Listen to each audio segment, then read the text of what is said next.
আজি কিছু সময়ৰ আগতে অসমৰ মাননীয় মুখ্যমন্ত্ৰী ডক্টৰ হিমন্ত বিশ্ব শৰ্মা ডাঙৰীয়াই টুইট যোগে যেতিয়া তেখেতে ঘোষণা কৰিলে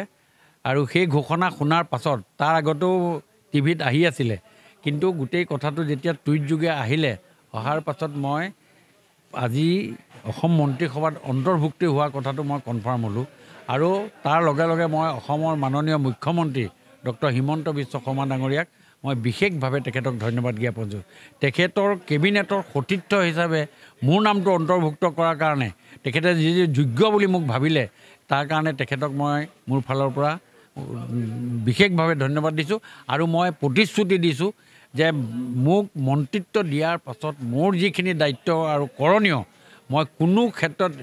হিনদেহী নকৰোঁ আৰু মোৰ ফালৰ পৰা মই সকলোখিনি কাম কৰিম এজ ৱেল এজ ডিব্ৰুগড়ৰ কাৰণে মই এতিয়া যিমানখিনি কাম কৰিছোঁ আৰু বেছি কাম কৰাৰ কাৰণে আপোনালোকৰ জৰিয়তে ডিব্ৰুগড়বাসীক মই প্ৰতিশ্ৰুতি দিছোঁ আশা দিছোঁ আৰু মই কোনো ধৰণে এতিয়া ব্যতিক্ৰমী কাৰবাৰ মই নকৰোঁ। আগতে হয়তো সময় বেছিকৈ দিছিলোঁ 24/7 কিন্তু এতিয়া মই ধৰক ইমান সময় দিব নোৱাৰিম কাৰণ গোটেই অসমখনক মই সময় দিব লাগিব কিন্তু যিখিনি সময় মই ডিব্ৰুগড়ত থাকোঁ ডিব্ৰুগড়ত থকা সময়খিনিক কিন্তু মই শুই থকা সময়কণৰ বাদ দি বাকী সময়খিনি মই ডিব্ৰুগড়বাসী ৰাইজৰ কাৰণে দিম বুলি আপোনালোকৰ জৰিয়তে আজি মই ৰাইজক জনালোঁ। যথেষ্ট পলম হ'ল নেকি আপুনি মন্ত্ৰীসভাত অন্তৰ্ভুক্ত কৰা? নহয় চাওক এইটো এটা সাংঘাতিক এটা এলজেব্ৰা কাৰণ মন্ত্ৰীসভাত অন্তৰ্ভুক্তি কাৰ হ'ব লাগিব কাৰ হ'ব নালাগে এইটো এনেই লৈ লোৱা কথা নহয়। জাতি ধৰ্ম নিৰ্বিশেষ সকলোখিনি মিলাই তাতে ল'ব লাগে অমুক জাতিত ল'ব লাগে তমুক এই গোটেই কথাবিলাক যেতিয়া পৰিক্ৰমাটো আহে তেতিয়া বহুত কথাত আপোনাৰ বাদ পৰি যায় আৰু চাওক চবুৰ কা ফল মিঠা হতাই বুলি কয় চবুৰ কা ফল মিঠা হতাই এতিয়া ভাল হৈছে আৰু মই মোৰ দায়িত্ব মই পালন কৰিবৰ কাৰণে যি মোৰ দায়িত্ব দিছে এটাতকৈ ৰেছপনচিবিলিটি টাইম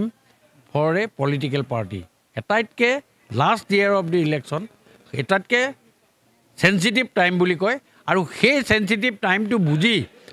মুখ্যমন্ত্ৰী মহোদয়ে মোক এইটো দায়িত্ব পালন কৰিছে। মই এই ছিষ্টেম এটা কৰিব লাগিব যিটো ছিষ্টেমে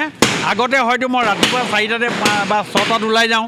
9টা 9:30 ঘৰলৈ আহোঁ কিন্তু এতিয়া মই এনেকুৱা কৰিব লাগিব যে 9টা 9:30 নাহি মই 12টাত আহিব লাগিব। এই 3 ঘণ্টা ঘৰত থকা সময়কণ ৰাইজক দিব লাগিব আৰু এই ছিষ্টেম মই এটা এডপ্ট কৰি ল'ম মোৰ এটা ছিষ্টেমত এডপ্ট কৰি মই যিখিনি কাম কৰিব লাগে মই ক'লোঁ যে ডিব্ৰুগড়বাসী মোৰ কাৰণে ভগৱান যেনেকৈ ভগৱানক গাটো বেয়া থাকিলেও ধূপ ধূনা ৰাতিপুৱা চবেই জ্বলায় মোৰ ডিব্ৰুগড়বাসীৰ কাৰণে প্ৰত্যেক মুহূৰ্ত সময় মোৰ দিয়াটো আটাইতকৈ ডাঙৰ কৰ্তব্য বুলি মই ভাবিছোঁ।